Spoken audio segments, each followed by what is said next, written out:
स्वस्थ सिद्धांत प्रसारण में आपका स्वागत है। बाइबल में याकूब की पत्री में इस प्रकार से लिखा है कि बाइबल हमारे लिए आईना है। हम अपनी सूरत इसमें देख सकते हैं और अपने आप को संवार सकते हैं। परमेश्वर पिता को पवित्र शास्त्र बाइबल के लिए धन्यवाद हो कि जिसके द्वारा हम लगातार सुधारने वाली शिक्षा को अपने जीवन में ग्रहण करते आ रहे हैं। बीते 2 सप्ताह से हमारे मनन का विषय रहा है आत्मिक उन्नति। परमेश्वर हम मनुष्यों के लिए और विश्वासियों के लिए क्या इच्छा रखता है? अपनी प्रत्येक संतान के लिए यह इच्छा रखता है, यह चाहता है कि वे बढ़ें। और कैसा बढ़ें? कि उसके एक लौते के समान प्रभु यीशु के स्वभाव में हम ढल जाएं। यही इच्छा वो प्रत्येक के लिए रखता है। हमारे मनन का शीर्षक है बढ़ोतरी कैसे न करें, हाउ नॉट टू ग्रो। और अब तक हमने इस विषय पर 2 पाठ सीख चुके हैं। Lesson number 1 was do not expect to grow automatically. पहला पाठ था अपने आप ही बढ़ जाओगे ऐसी उम्मीद न रखें। Last week we had studied the second lesson and that was do not get stuck with the foundation. पिछले सप्ताह हमने दूसरा पाठ सीखा था और वो ये था कि नींव के साथ ही रुके न रह जाएं। Today we are going to see the third lesson on how not to grow. आज हम बढ़ोतरी कैसे न करें इसके अंतर्गत तीसरा पाठ सीखने वाले हैं। Do not grow disproportionately. अनुपातहीनता में न बढ़ें। मैं इसको फिर से दोहराता हूं, बढ़ोतरी कैसे न करें, अनुपातहीनता में न बढ़ें। आत्मिक उन्नति करने के लिए बाइबल में एक अत्यंत उत्कृष्ट संदर्भ मेरे साथ में खोलिएगा। इफिसियों की पत्री और उसके 4 अध्याय और उसके 15वें वचन में देखिए क्या लिखा है। वरन प्रेम में सच्चाई से चलते हुए सब बातों में उसमें जो सिर है अर्थात मसीह में बढ़ते जाएं। हमें बढ़ने के लिए कहा जा रहा है, मसीह में बढ़ने के लिए कहा जा रहा है। और कौन से क्षेत्रों में? लिखा है सब बातों में। इससे यह भी स्पष्ट होता है कि आत्मिक उन्नति जब हम कर रहे हैं तो बहुत सारी बातें हैं जिसमें हमें विकास करना होगा, जिसमें हमें बढ़ना होगा। मसीही जीवन में आत्मिक उन्नति बहुत सारे क्षेत्रों में बहुआयामी होगी तो ही पूरा विकास हो सकेगा, पूरी उन्नति हो सकेगी। यदि हमने किसी भी एक क्षेत्र को छोड़ दिया और बाकी सब में बढ़ गए तो यह भी सही विकास नहीं होगा। प्रेरितों ने विश्वासियों को जैसे जैसे वे मंडली में जुड़ते जा रहे थे प्रत्येक दिशा में उन्हें बढ़ने के लिए आह्वान दिया। हर दृष्टि से उन्हें निपुण होना है, उन्हें सिद्ध होना है। इस बात के लिए उन्हें आरंभ ही से शिक्षा दी जा रही थी। किसी भी क्षेत्र में पीछे नहीं हट जाना है, छूट नहीं जाना है। साथ में खोलिएगा 2 कुरिन्थी उसका 8वां अध्याय और उसके 7वें वचन में देखिए क्या लिखा है। 2 कुरिन्थी उसका 8वां अध्याय और उसके 7वें वचन में, इसीलिए जैसे तुम हर बात में अर्थात विश्वास में, वचन में, ज्ञान में और सब प्रकार के यत्न में और उस प्रेम में जो हमसे रखते हो बढ़ते जाओ, वैसे ही इस दान के काम में भी बढ़ते जाओ। कुरिन्थुस की जो कलीसिया थी, संभव है कि बहुत सारे क्षेत्रों में आगे बढ़ने लगी थी। उनके जीवन में, आत्मिक जीवन में अच्छी बढ़ोतरी हो रही थी।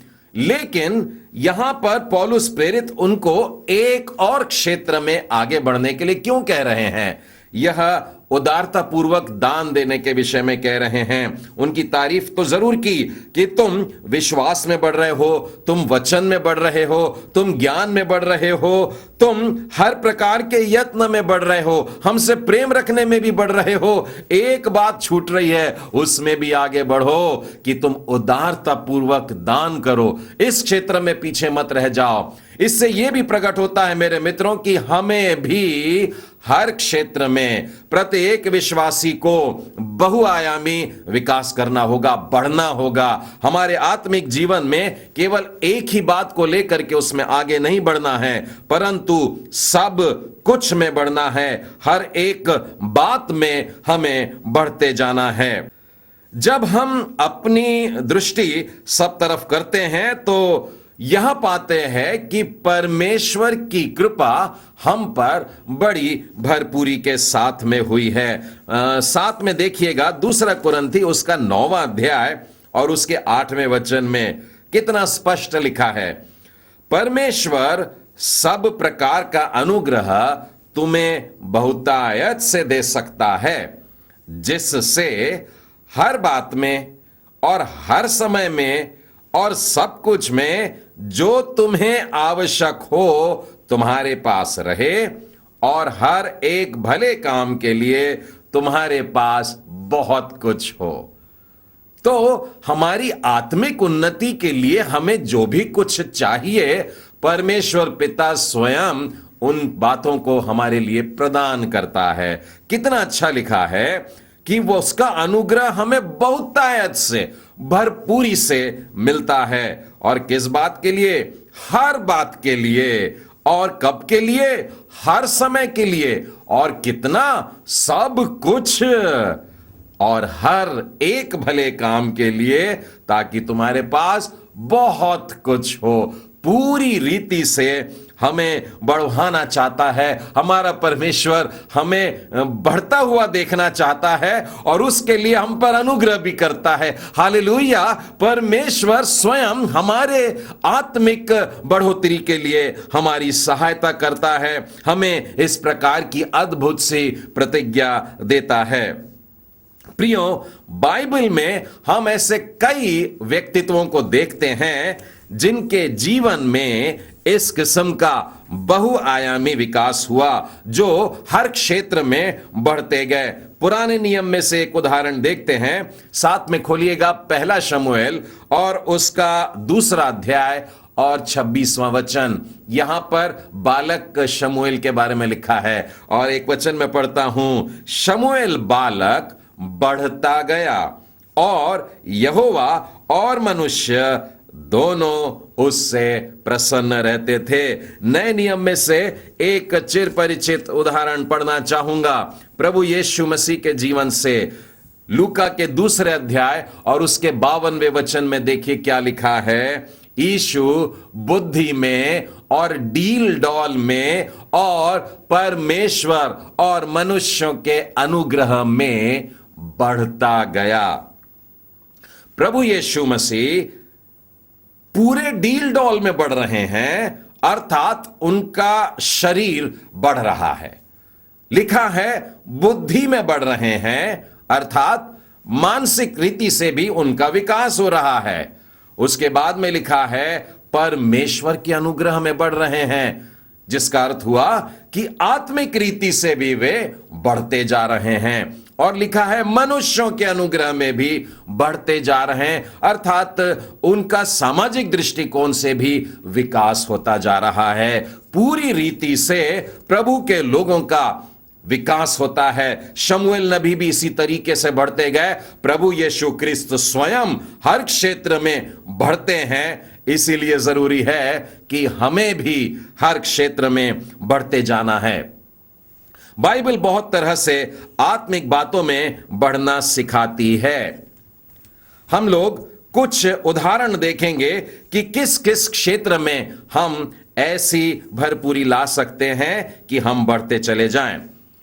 पहला देखेंगे अनुग्रह पर अनुग्रह कहने का मतलब अनुग्रह में बढ़ते जाना है। आज जितना है कल उससे ज्यादा में, उसके बाद उससे ज्यादा में लेना है। यूहन्ना रचित सुसमाचार उसका पहला अध्याय और उसके 16वें वचन में यूं लिखा है, क्योंकि उसकी परिपूर्णता में से हम सब ने प्राप्त किया, अर्थात अनुग्रह पर अनुग्रह, यानी हम अनुग्रह में बढ़ते जा रहे हैं। उसी प्रकार से दूसरा तीमुथियुस और उसका दूसरा अध्याय और पहला वचन, इसीलिए हे मेरे पुत्र, तू उस अनुग्रह से जो मसीह यीशु में है बलवंत हो जा।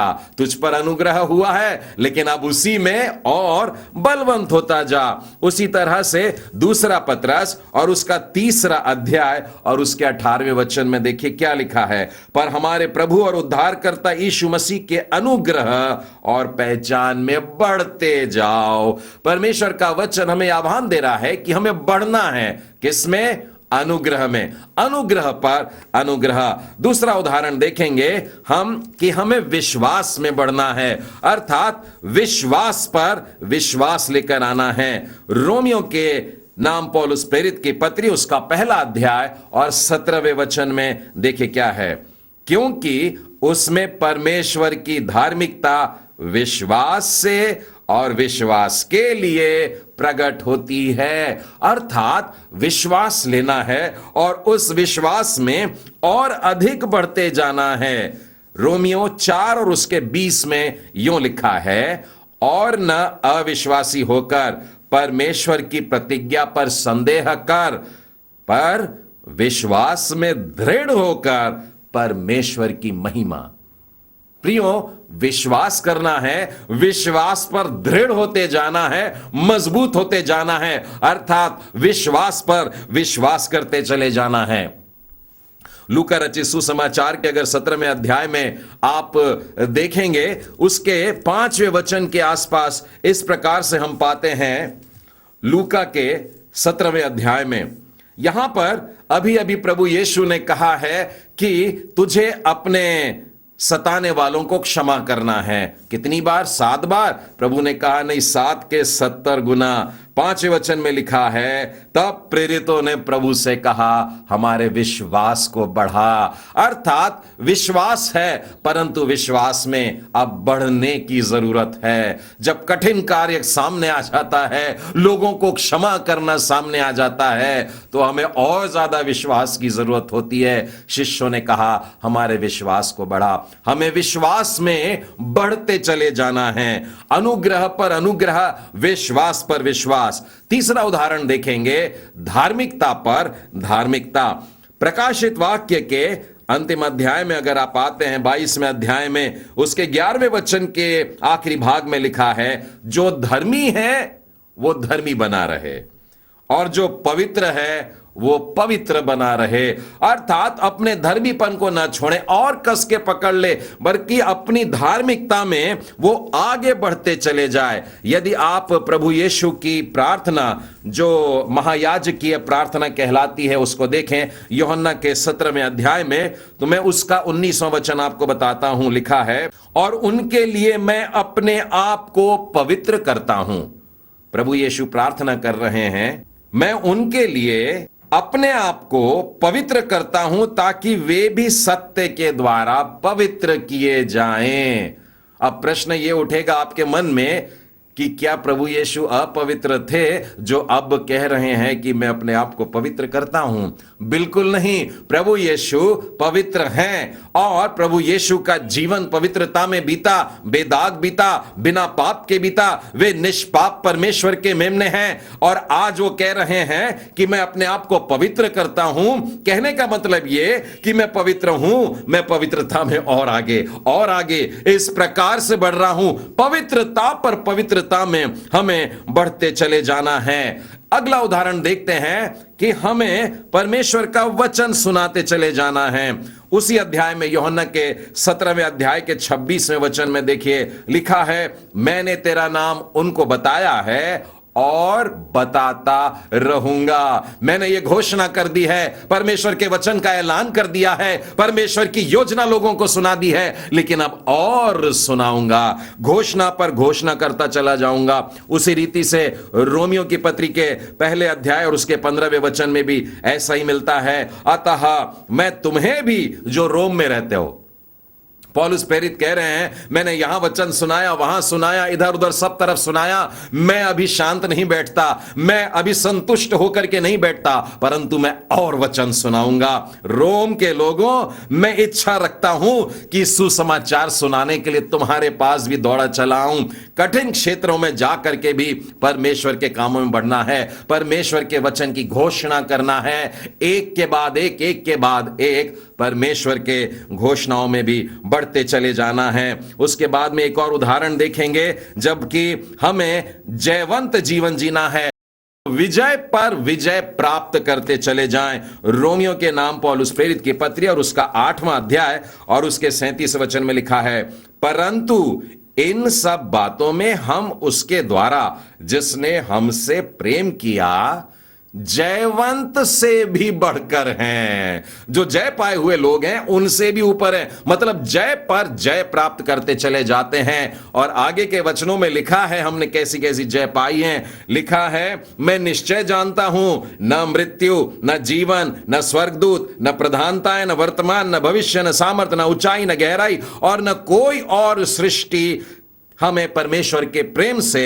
जो हमारे प्रभु यीशु मसीह में है हमें अलग कर सकेगी। हम जयवंत पर जयवंत होते जाएं। हमने देखा अनुग्रह पर अनुग्रह पाते जाना है, विश्वास पर विश्वास, धार्मिकता पर धार्मिकता, घोषणाओं पर घोषणा और विजय पर विजय। इस रीति से हमें और बढ़ते जाना है, अलग अलग क्षेत्रों में बढ़ते जाना है। आइए हम लोग कुछ आत्मिक अभ्यासों को देखें कि हम उन क्षेत्रों में किस रीति से बढ़ सकते हैं। पहला, बाइबल के ज्ञान में बढ़ने की आवश्यकता है। हम जानते हैं कि बाइबल जो है इसमें व्यवस्था भी है, इसमें इतिहास है, इसमें भविष्यवाणियां हैं, इसमें उपदेश है, इसमें परमेश्वर की प्रतिज्ञाएं हैं, परमेश्वर की आज्ञाएं हैं, इसमें चेतावनियां हैं, इस परमेश्वर के वचन में आह्वान है, इस परमेश्वर के वचन में कई सिद्धांत हैं। बहुत सारी बातें इस परमेश्वर के वचन में दी गई हैं। लेकिन मैं लोगों को अक्सर देखता हूं, जब बाइबल खोलते हैं तो परमेश्वर की आशीषों को ढूंढना चाहते हैं। कई लोगों ने सूचियां बना ली हैं, पुस्तिकाएं पास में रखते हैं, परमेश्वर के दिए हुए वायदे, उसकी प्रतिज्ञाएं, और उनको पढ़ पढ़ कर ही खुश हो जाते हैं कि हमने पूरी बाइबल पा ली। प्रियो, बाइबल इस तरीके से नहीं। मैं फिर एक बार आपको दूसरा तीमुथियुस उसके 3 अध्याय और 16वें वचन को बताना चाहूंगा। संपूर्ण पवित्र शास्त्र परमेश्वर की प्रेरणा से रचा गया है। संपूर्ण पवित्र शास्त्र, और किस लिए? उपदेश के लिए, समझाने के लिए, सुधारने के लिए और धार्मिकता की शिक्षा के लिए, ताकि परमेश्वर का जन सिद्ध बने और हर एक भले काम के लिए तत्पर हो जाए। ध्यान रहे, संपूर्ण पवित्र शास्त्र। अगर हम संपूर्ण पवित्र शास्त्र को अपने जीवन में नहीं ले रहे हैं तो हम अधूरे रह जाएंगे। हमारे आत्मिक जीवन का जो बढ़ोतरी है वो फीकी पड़ जाएगी, कम रह जाएगी।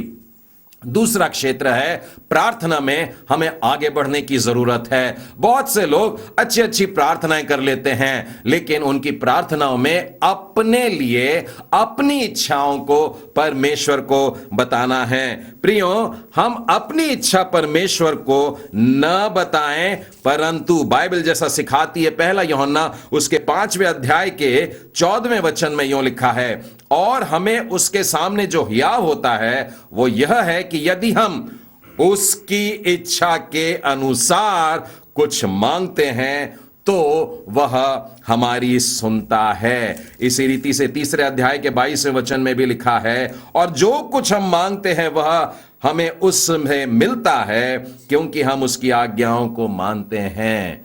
परमेश्वर की इच्छा के अनुसार जब हम मांगने लगेंगे तब प्रियो हम प्रार्थना में बढ़ चुके हैं। तीसरा उदाहरण देखेंगे। मैंने देखा है बहुत से लोग परमेश्वर की स्तुति और आराधना इसलिए करते हैं क्योंकि उन्हें वो उत्तेजना वाला समय बड़ा अच्छा लगता है, उन्हें वो खुशी और उछलना और नाचना और गाना अच्छा लगता है। इस इच्छा के लिए परमेश्वर की स्तुति नहीं की जाती। परमेश्वर का धन्यवाद करते हैं, अच्छी बात है, लेकिन परमेश्वर जो है उस बात को अपनी जुबान से कहिएगा, वो परमेश्वर की स्तुति है। कुछ मांगिए मत, किसी बात के लिए धन्यवाद देने का समय नहीं होता स्तुति, परंतु परमेश्वर जो है उसके लिए हम उसके नाम को ऊंचा उठाते हुए उसकी स्तुति करते हैं। यदि आप प्रकाशित वाक्य में आए तो आप पाएंगे कि सारा स्वर्ग उसकी स्तुति कर रहा है, उसको घेर के जो बैठे हैं उसकी स्तुति कर रहे हैं, उसके करीब जो हैं वो उसकी स्तुति कर रहे हैं, और करोड़ों स्वर्गदूत जो हैं वो उसकी स्तुति कर रहे हैं। यदि आप प्रकाशित वाक्य के 4:11 में देखें, 5वें अध्याय के 9वें वचन में देखें, 5 के 12वें वचन और 13वें वचन को भी देखें, 7वें अध्याय के 12वें वचन में देखें, प्रकाशित वाक्य हर जगह यह कहता है कि तू स्तुति के योग्य परमेश्वर है। उसकी स्तुति इसीलिए करें क्योंकि वो स्तुति के योग्य परमेश्वर है। अगला उदाहरण देखें कि हमें पवित्रता में बढ़ने की आवश्यकता है।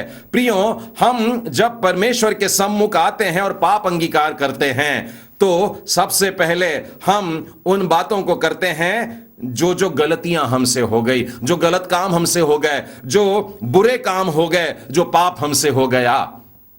आवश्यकता है कि हम उन बातों का भी अंगीकार करें और कहें, प्रभु जी मैंने कुछ भलाई के काम नहीं किया, जो भला कर सकता था, किसी की सहायता कर सकता था और मैंने नहीं किया। परमेश्वर पिता मुझे माफ कर। हम ऐसे करके पवित्रता में बढ़ते हैं। शुरू में हम जब मसीह में आए थे तो हम दूसरों को देखते थे उस फरीसी के समान जिसने चुंगी लेने वाले की ओर देखा और कहा, प्रभु जी मैं उसके समान नहीं हूं, उसके समान नहीं हूं। हम आपस में एक दूसरे के साथ तुलना करते थे और अपने आप को श्रेष्ठ समझते थे। लेकिन मसीह में जो बढ़ने लगता है, जो परिपक्व होने लगता है, वो अपने आप को लोगों के साथ तुलना नहीं, परमेश्वर के साथ करता है। एलिया नबी को देखता हूं, एलिया ने जब परमेश्वर को देखा, उसकी पवित्रता को देखा तो कहा, हाय मैं कितना अपवित्र हूं। परमेश्वर के साथ अपनी तुलना करने की आवश्यकता है। मेरे मित्रों, शरीर के कामों को छोड़कर अब हमें आत्मा के फलों में बढ़ते जाना है। अगला उदाहरण देखते हैं। हमें आज्ञाकारिता में बढ़ने की जरूरत है। प्रभु यीशु के विषय में एक बड़ी विचित्र बात लिखी है। इब्रानियों के 5वें अध्याय और 8वें वचन में, पुत्र होने के बावजूद भी उसने दुख उठा उठाकर आज्ञा माननी सीखी।